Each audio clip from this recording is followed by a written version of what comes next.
It's the Line Makers on Sporting News, presented by Jack Daniels.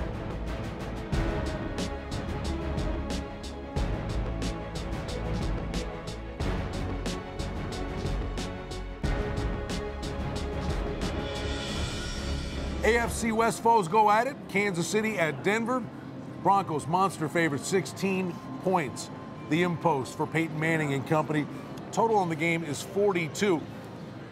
The NFL schedule makers, they've gotten it right, ending games with the season with division games. But they did it time-wise, Mike. It makes sense. Denver will know Houston's result, whether they have a chance for home field. But they will be playing opposite New England, which means they've got to win the game to at least guarantee a first-round bye. Yeah, and they're not going to be let down at all. I mean, the first-round bye is huge. It's one less game that you have to play to make the Super Bowl.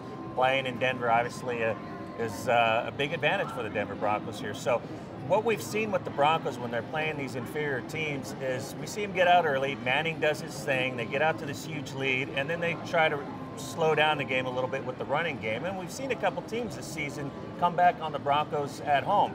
The Chargers are one team we saw it happen with. We also saw the Tampa Bay Buccaneers come back and get the cover or push in that game. So they're not really, John Fox isn't the guy that's putting his foot on the neck of his opponents. He's kind of easing up a little bit, showing a little bit more respect, not doing the Pete Carroll type thing. And for bettors, they like the Pete Carroll type thing. This spot here, as bad as the Chiefs have looked, 16 points or less in 10 of their last 11 games.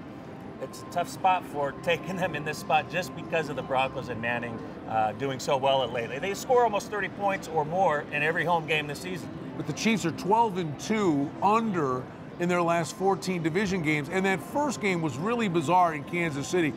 I think Manning could have done virtually anything he wanted to, but he just ran it and ran it and ran it. But I thought they played with fire because it was still only a one-score game for the longest time.